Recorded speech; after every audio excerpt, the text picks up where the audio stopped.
Hello friends, welcome to new student lecture video from सुब्रास biology. जैसे कि आप लोगों को पता है, हम लोग माइक्रोबायोलॉजी सेक्शन पढ़ रहे हैं और उसमें से हम लोग बैक्टीरियोलॉजी सेक्शन स्टार्ट किए हैं। बैक्टीरियोलॉजी में हम लोगों ने बैक्टीरियल एनाटॉमी पढ़ चुके हैं। बैक्टीरियल एनाटॉमी में cell wall, cell membrane, plasma membrane, including capsules, types of flagella, ये सब के बारे में हम लोगों ने पढ़ लिया। And in the last video we have talked about bacterial endospore. आप लोगों को पता होगा एग्जाम के लिए ये जो छोटे छोटे टॉपिक्स हैं ये बहुत ही इंपॉर्टेंट है गाइस, क्योंकि अगर आप लोग स्टार्टिंग में अंडरस्टैंडिंग आपका क्लियर कंसेप्ट क्लियर होगा तो आगे जाके आप लोग आगे का कंसेप्ट क्लियर कर सकते हो। तो इसीलिए मैं छोटा छोटा सा टॉपिक ले रही हूँ, ठीक है। तो इसको आप लोग अच्छे से ध्यान से देखिए। अगर आप लोगों ने ये सारे वीडियोस नहीं देखा तो नीचे डिस्क्रिप्शन में मैं उसका लिंक भी दे दूंगी, आप लोग वहां से जाके देख लीजिए, ठीक है। बट तो आज का टॉपिक क्या है? आज का टॉपिक है that is the most important topic guys. Before that, if you are new to my channel then subscribe to my channel and don't forget to hit that like button. Comment me in the comment section which question varies you. And आप लोग मुझे Instagram पे भी follow कर सकते हो, my Instagram ID is there in the description. तो चलिए स्टार्ट करते हैं। आज का जो टॉपिक है इंपॉर्टेंट टॉपिक, स्टेरिलाइजेशन। एंड आप लोगों ने और एक वर्ड भी सुना होगा, sterilization as well as disinfection.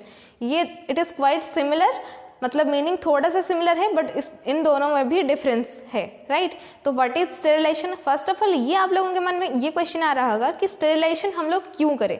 मतलब एक चीज को, इंस्ट्रूमेंट हो, चाहे वो आर्टिफिशियल मीडियम हो, सरफेस हो, हम उसको स्टेरिलाइज क्यों करें? इट्स जस्ट बिकॉज आप लोगों को पता होगा माइक्रो ऑर्गेनिजम्स और the pathogens cause infection, cause contamination, and उन लोगों का डिस्ट्रॉय करने के लिए हम लोगों को स्टेरिलाइज करना पड़ता है, ठीक है। तो इसीलिए ये जो माइक्रो ऑर्गेनिज्म को हम लोग कैसे डिस्ट्रॉय करें, इसीलिए बहुत सारे मेथड्स हैं। जैसे कि नीडल हो, उसको कैसे, वहाँ पे जो पैथोजेंस है उसको कैसे डिस्ट्रॉय किया जाता है। ये वॉल हो, चाहे वो स्क्रीन हो, ये सारे चीज़ों को हम लोग कैसे स्टेरिलाइज करेंगे, ये वीडियो में हम लोग पूरा बात करेंगे, राइट। तो चलिए स्टार्ट करते हैं। तो what is the proper definition of sterilization? तो फर्स्ट ऑफ ऑल आप लोगों को एग्जाम में यही लिखना है ना कि स्टेरिलाइजेशन का डेफिनेशन क्या होता है। सो आप लोग ये लिख सकते हो, so it is a process, sterilization is a process by which an article, surface or medium is made free from all microorganisms including its vegetative form as well as spore form। ठीक है, तो ये sentence को बिल्कुल ध्यान से सुनना। मैं बोल रही हूँ कि free of micro organisms including its vegetative form as well as spore form. तो बैक्टीरियल एंडोस्पोर के बारे में हम लोगों ने लास्ट वीडियो में देखा था कि बैक्टीरियल एंडोस्पोर जो है that is the resistant stage और the dormant phase of the bacteria. तो इसको भी और vegetative phase of the bacteria को भी डिस्ट्रॉय कर सकता है in this process sterilization. But in case of disinfection it varies. It means disinfection is also a process by which we can made free from all microorganisms or the pathogens causing infection or contamination, but it doesn't include any spore form of the bacteria। मतलब जो infection cause करते हैं infectious agents, वो सब लोग destroy तो हो सकते हैं but not that spore form of the bacteria। So this is the difference between sterilization and disinfection। I hope कि ये जो कॉन्सेप्ट था आप लोगों का मन में कि ये मतलब what is the difference, क्या होता है डिसइंफेक्शन, हम इसको कैसे बोलेंगे कि ये स्टेरिलाइज हुआ है या फिर डिसइंफेक्ट हुआ है, ठीक है। तो ये आप लोगों का क्लियर हो गया हो। तो चलिए चलते हैं कि what is the usefulness of the sterilization. मतलब हम लोग स्टेरिलाइजेशन क्यों करें, कहाँ पे करते हैं। मेन तो आप लोगों को बता दूं, माइक्रो ऑर्गेनिज्म हम जहाँ पे कल्चर करते हैं या फिर सर्जरी के टाइम पे ये सारे जो स्टेरिलाइजेशन मेथड्स यूज होता है, राइट। तो first of all first point पे आप लोगों को ये लिखना है, sterilization of materials, instruments used in surgical methods और इन डायग्नोस्टिक पर्पसेस। तो सर्जरी में जो भी कुछ चीज़ें हम लोग एक बॉडी के अंदर में सर्जरी के लिए लेते हैं तो उसको पहले स्टेरिलाइज किया जाता है, राइट। तो ये फर्स्ट ऑफ ऑल हो गया इन द डायग्नोस्टिक प्रोसीजर और सर्जिकल मेथड्स, ये फर्स्ट ऑफ ऑल यूज होता है। नेक्स्ट आप लोगों को लिखना है और media and reagents used in laboratory.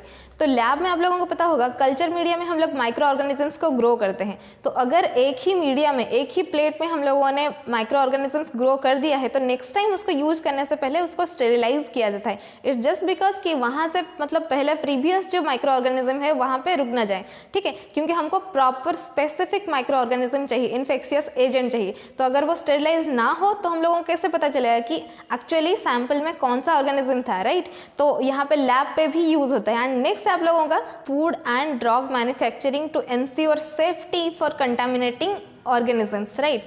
तो जब जो सब कुछ आप लोग खा रहे हो, ब्रेड हो चाहे वो बिस्किट हो, वहाँ पे भी इन्फेक्शन हो सकता है। उसको भी प्रॉपरली स्टेरिलाइज किया जाता है। फूड में जो पिकल आप लोग खा रहे हो वहाँ पे कुछ फंगस हो ना जाए, वहाँ पे बैक्टीरियल ग्रोथ हो ना जाए, तो उसी केस में भी आप लोगों का फूड एंड ड्रग इंडस्ट्री में भी वहाँ पे स्टेरिलाइजेशन होता है, राइट। तो ये जो 3 main important usefulness of sterilization में बताई, इसको गाइज आप लोगों को पूरा लिख देना है। आप लोगों को first of all definition of sterilization, next आप लोग लिखोगे usefulness of sterilization, and next is the most important, that is the method of sterilization. तो मेथड ऑफ स्टेरिलाइजेशन में आप लोगों को फिजिकल मेथड भी बताऊंगी, केमिकल मेथड भी बताऊंगी। तो फिजिकल मेथड में बहुत सारे पॉइंट्स हैं, सब टॉपिक्स हैं, राइट। तो उसको हम लोग पूरा इन डिटेल बात करेंगे, इंक्लूडिंग इट्स एग्जांपल्स, राइट। मैं कुछ भी मतलब छोटी छोटी चीज़ें भी मैं बात करेंगे, बिल्कुल आप लोगों का कंसेप्ट बिल्कुल क्लियर होना चाहिए। तो केमिकल मेथड ऑफ स्टेरिलाइजेशन जो है मैं नेक्स्ट वीडियो में बताऊंगी, ठीक है। तो फिजिकल मेथड ऑफ स्टेरिलाइजेशन में पूरा आज लोग हम बात करेंगे, तो उसके भी सब टॉपिक्स हैं, मतलब फिजिकली हम लोग किसी भी चीज़ को कैसे स्टेरिलाइज कर देते हैं, राइट। तो फर्स्ट ऑफ ऑल अगर मैं बताऊं तो first is the sunlight, sun is the source of energy. आप लोगों ने ये सेंटेंस क्लास 6 से पढ़ाई होगा, राइट। तो सन मतलब नेचर से जो स्टेरिलाइजेशन हो सकता है, गॉड भी आप लोगों को मतलब कितना हेल्प करते हैं। देखो जो पंड है, रिवर है, टैंक है, वो भी पानी भी स्टेरिलाइज होता है इन sunlight, right. So first method is the physical method में अगर हम लोग देखेंगे, first is the sunlight. Sunlight के बाद आप लोग सेकेंड पॉइंट लिख सकते हो जैसे कि heat, right.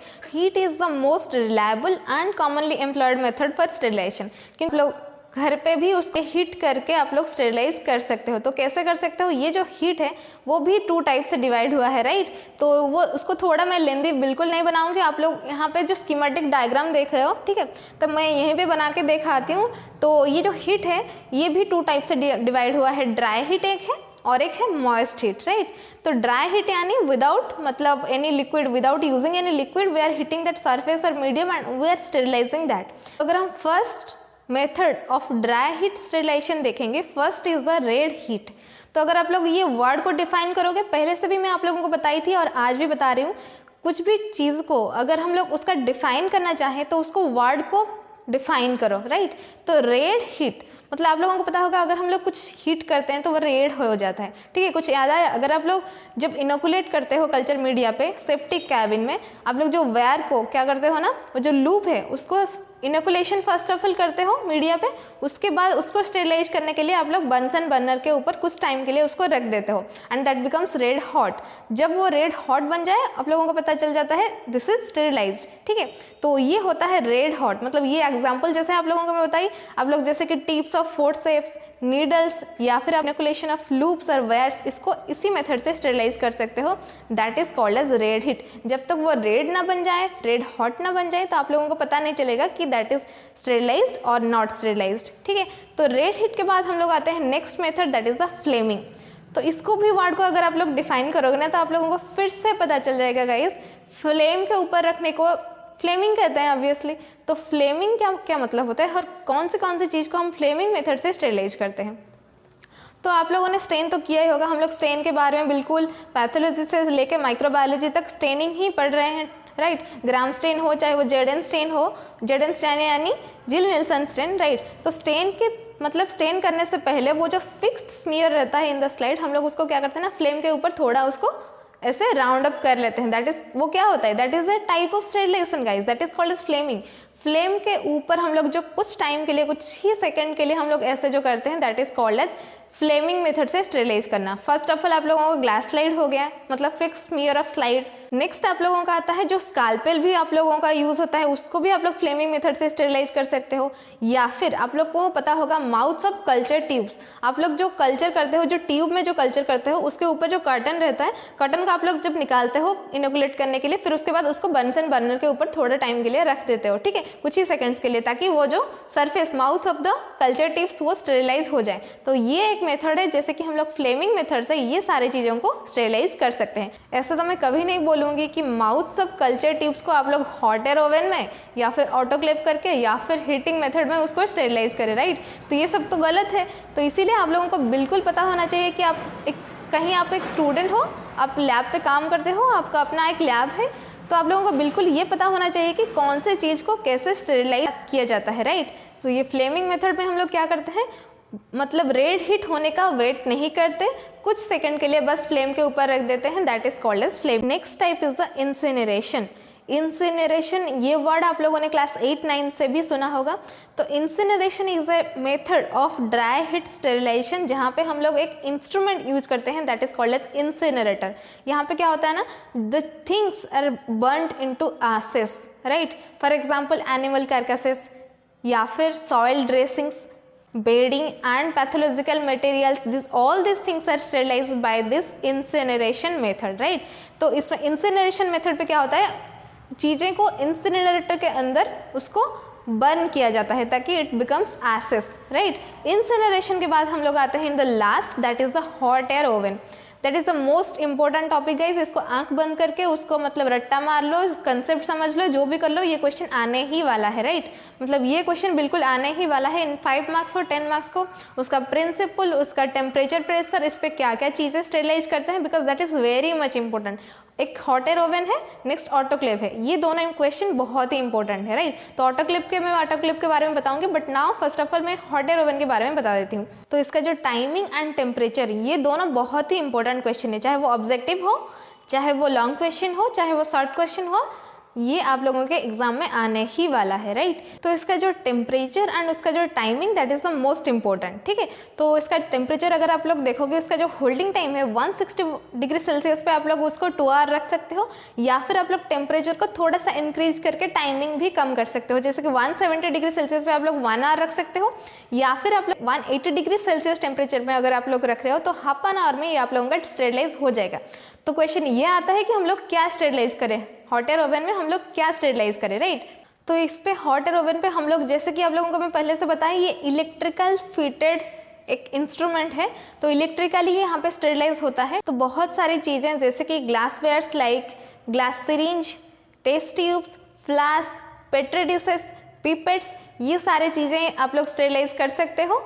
And surgical instruments like scalpels, scissors, forceps, ये सारी चीजें भी आप लोग उसको स्टेरिलाइज कर सकते हो in the hot air oven. और एक बात आप लोगों को बता दूं, यहाँ पे सिर्फ ग्लास सिरिंज नहीं, यहाँ पे आप लोग केमिकल भी स्टेरिलाइज कर सकते हो, that is a good news for all of us, ठीक है। Chemicals like liquid paraffins, fat as well as sulphonamides, ये सारी चीजें केमिकल भी हम लोग स्टेरिलाइज कर सकते हैं in the hot air oven, right.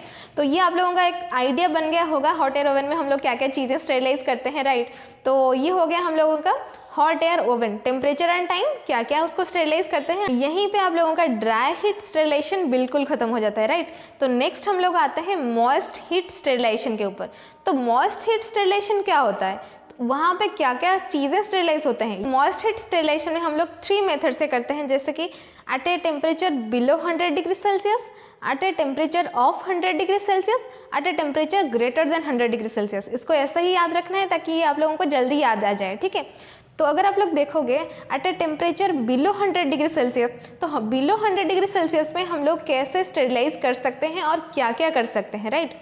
तो फर्स्ट ऑफ ऑल अगर आप लोग देखोगे पैस्चराइजेशन ऑफ मिल्क, ये जो एक मेथड है स्टेरिलाइजेशन का, इसमें आप लोग जैसे कि सैल्मोनेला हो, ब्रुसेला हो, माइकोबैक्टीरिया हो, ऐसे जो ऑर्गेनिजम्स होते हैं उसको आप लोग किल कर सकते हो, उसको डिस्ट्रॉय कर सकते हो। तो ये जैसे ऑर्गेनिजम्स को डिस्ट्रॉय करने के लिए आप लोगों को पैस्चराइजेशन ऑफ मिल्क का यूज करना पड़ेगा, and that is a moist heat sterilization and at a temperature below 100 degree Celsius, right. And next आप लोगों का आता है inspissation, and it is different from incineration, right. Incineration spelling आप लोग देख लीजिए, and this is the inspissation, ठीक है। तो जैसे कि आप लोग यहीं पे स्पेलिंग देख रहे हो इंस्पीसेशन का, यहाँ पे भी एक इंस्ट्रूमेंट यूज होता है इंस्पिरेटर, राइट। तो यहीं पे आप लोग कौन से चीज को स्टेरिलाइज कर सकते हो, फॉर एग्जाम्पल सम सेरम और एग मीडिया, जैसे कि एलजे मीडिया, लोएंस्टन जेनसन्स मीडिया, या फिर लोफलर सेरम, ये सारे जो सेरम और एग मीडिया को हम लोग स्टेरिलाइज करते हैं in this inspissation method in inspirator, right. Next अगर आप लोग देखोगे, next is a vaccine bath. तो नाम से ही पता चल जाता है कि वैक्सीन्स जो होते हैं उसको हम लोग कैसे स्टेरिलाइज करते हैं in this vaccine bath. So this is under at a temperature below 100 degree Celsius, right. ये आप लोगों को दिमाग में बिल्कुल फिट कर देना चाहिए, at a temperature below 100 degree Celsius में हम लोग बात कर रहे हैं पैस्चराइजेशन ऑफ मिल्क।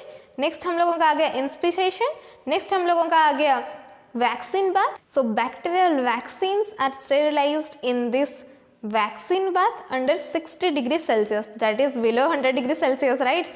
तो यहीं पे क्या होता है ना, वैक्सीन बाथ में ये वैक्सीन जो होते हैं उसको स्टेरिलाइज किया जाता है। एंड फाइनली आप लोगों का है low temperature steam formaldehyde LTSF, right. तो ये जो नाम से ही पता चल जाता है कि उसको लो स्टीम में, क्योंकि the items which can not withstand 100 degree Celsius temperature for sterilization, उसको हम लोग क्या करते हैं ना, दिस LTSF मेथड में हम लोग उसको स्टेरिलाइज करते हैं। चलिए, तो हम लोगों ने बात कर लिया कि बिलो 100 डिग्री सेल्सियस में हम लोग कैसे स्टेरिलाइज करते हैं, and now will discuss about हम लोग एट 100 डिग्री सेल्सियस हम लोग कैसे स्टेरिलाइज करेंगे।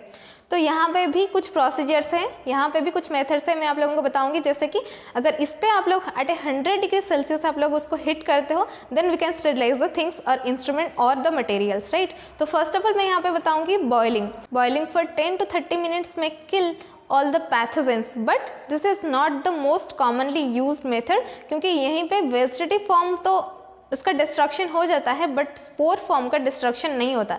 जब आपके पास अल्टरनेटिव मेथड हो तो आप लोग you can use that alternative method instead of that boiling. अगर और कुछ मतलब जरिया ना हो, then you can prefer boiling method, right. तो बॉइलिंग पे हम लोग आते हैं next word, that is the tyndallization. So tyndallization method is also a method of sterilization. ये वर्ड भी आप लोगों ने पहले से ही सुना होगा, जैसे कि मुझे पता है। तो टैंडलाइजेशन का थोड़ा प्रोसीजर मैं बता देती हूँ। 3 सक्सेसिव कंजुकेटिव डेज में आप लोगों को steam eight 100 degree Celsius for 20 minutes, कितना टाइम का, 20 मिनट्स का, राइट। तो 20 मिनट तक आप लोगों को एट 100 डिग्री सेल्सियस उसको स्टीम देना है फॉर 3 सक्सेसिव कंजुकेटिव डेज। तो आप लोग मुझे ये पूछोगे एक बार करने से नहीं होगा क्या?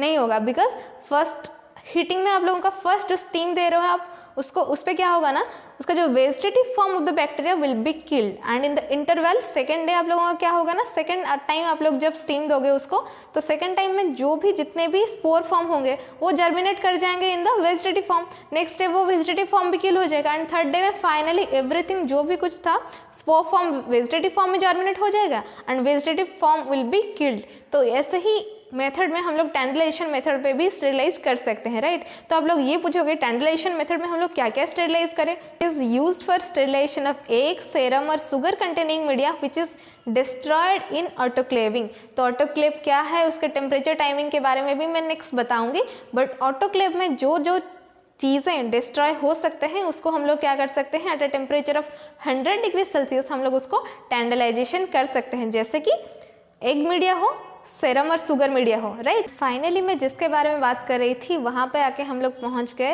Eight a temperature greater than 100 degree Celsius, and main example is the autoclave. तो ऑटोक्लेव एक मशीन होता है that is mostly used in the microbiology lab for sterilizing the things. क्या क्या चीज़ हम लोग वहाँ पे स्टेरिलाइज करते हैं मैं तो बताऊँगी, बट फर्स्ट ऑफ ऑल उसका प्रिंसिपल, उसका टाइमिंग, टेम्परेचर, ये सब कुछ जाना और लिखना एग्जाम में, that is the most important, ठीक है। फर्स्ट ऑफ ऑल मैं आप लोगों को बता देती हूँ, आप लोगों के घर पे प्रेशर कुकर होगा ही, same to same is the autoclave. Pressure cooker works as the same principle as that of the autoclave, right.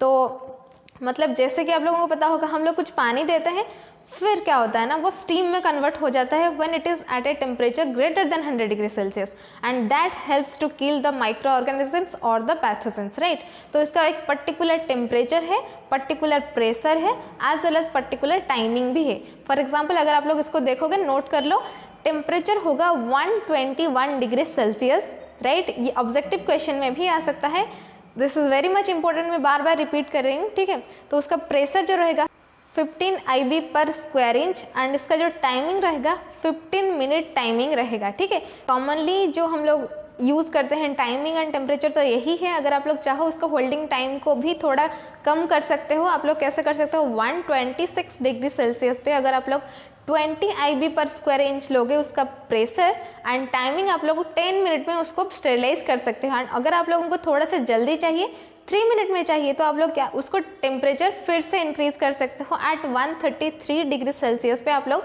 30 IB पर स्क्वायर इंच प्रेशर में 3 मिनट में आप लोग स्टेरिलाइज कर सकते हो, ठीक है। ये आप लोगों को बहुत सारे डिस्काउंट्स ऑफर्स देता है, ठीक है। तो आप लोग कुछ भी करो बट स्टेरिलाइज थिंग्स होना चाहिए, राइट। तो हम लोग क्या क्या स्टेरिलाइज करें in the autoclave, to sterilize dressings, rubber materials, gloves, culture media, gowns, ये सारे चीज़ आप लोग कर सकते हो। एंड यहाँ पे मैं आप लोगों को एक बात बता दूँ, it is particularly used for the instrument or the things which cannot withstand the higher temperature of hot air oven। इसका मतलब क्या था? हॉट एयर ओवन एक इलेक्ट्रिकली फिटेड मशीन है, ठीक है। तो यहाँ पे क्या होता है ना, वो तुम्हारा टेम्परेचर बहुत ही ज़्यादा हाई रहता है। तो जो थिंग्स, जो भी इंस्ट्रूमेंट्स, मटेरियल्स विथस्टैंड कर नहीं पाएंगे हॉट एयर ओवन का टेम्परेचर, तो उसको हम लोग ऑटोक्लेव कर लेते हैं, ठीक है। But for all glass material syringes, glassware syringes, hot air oven is the better option, right. But जैसे कि मैं बताई, गाउन्स, ग्लोब्स, ड्रेसिंग मटेरियल्स, ये सारी चीज को आप लोग ऑटोक्लेव कर सकते हो, या फिर मेनली इंपॉर्टेंटली हम लोग माइक्रोबायोलॉजी लैब में कल्चर मीडिया को ही स्टेरिलाइज करते हैं, राइट। तो इंपॉर्टेंट चीज़ों के बारे में मैं पहले से बता चुकी हूँ, ठीक है। नेक्स्ट आप लोग ओजन से कर सकते हो, और उसके बाद आप लोग फिल्ट्रेशन से भी स्टेरिलाइज कर सकते हो। फिल्ट्रेशन यानी कि आप लोगों को पता होगा, जो चीज़, जो भी इंस्ट्रूमेंट्स हीटिंग में उसका डिस्ट्रक्शन हो जाता है या फिर उसको मतलब वो ब्रेक डाउन होने का चांसेस होता है, उसको हम लोग क्या करते हैं ना, उसको फिल्ट्रेशन कर सकते हैं। For example sera, sugar, antibiotic solutions. तो filtration method is also a physical method of sterilization. And उसके बाद फाइनली हम लोग आते हैं रेडिएशंस। आप लोगों ने रेडिएशन वर्ड बहुत बार सुना होगा, तो रेडिएशन भी एक मेथड ऑफ स्टेरिलाइजेशन है गाइस। तो रेडिएशन में आप लोग 2 टाइप्स ऑफ रेज में हम लोग स्टेरिलाइज कर सकते हैं, एक आयनाइजिंग रेज, एक होता है non ionizing rays. Ionizing rays में जैसे कि हम लोगों का आता है गामा रे, एक्सरे, कॉस्मिक रे, ये सारे रेज यूज करके हम लोग स्टेरिलाइज कर देते हैं। As you know they are very lethal to all the bacteria, right. तो ये क्या करते हैं ना, they destroy the DNA of bacteria by variety of mechanism. उन लोगों के पास बहुत सारे मैकेनिज्म होता है that they can destroy the DNA of the bacteria so that the pathogen is killed, right. तो ये सब कुछ हो गया हमारा आयनाइजिंग रेडिएशन के ऊपर। तो नॉन आयनाइजिंग रेडिएशन में हम लोग क्या यूज करते हैं? नॉन आयनाइजिंग रेडिएशन में हम लोग यूवी रे और इंफ्रारेड रे यूज करते हैं। तो इंफ्रारेड रेज यूज करके हम लोग स्टेरिलाइज करते हैं, जैसे कि सिरिंजेस या फिर कैथेटर्स, ठीक है। और हम लोग यूवी रेज यूज करके बहुत सारे चीजें, जैसे कि ऑपरेशन थिएटर हो, लैमिनार फ्लो हो, बैक्टीरियोलॉजिकल लैब हो, ये सारी चीजें हम लोग यूवी रे देके उसको स्टेरिलाइज करते हैं। तो गाइज ये था पूरा video physical method of sterilization का। जैसे कि मैं आप लोगों को पूरा थोड़ा सा समरी बताती हूँ। फिजिकल मेथड में हम लोगों ने पढ़ लिया सनलाइट, हीट में पढ़ लिया dry heat and as well as the moist heat. उसके बाद हम लोगों ने देखा ozone, next filtration and finally the radiation. ये 5 types of method of physical method में हम लोग क्या स्टेरिलाइज कर सकते हैं, कौन सा चीज स्टेरिलाइज कर सकते हैं।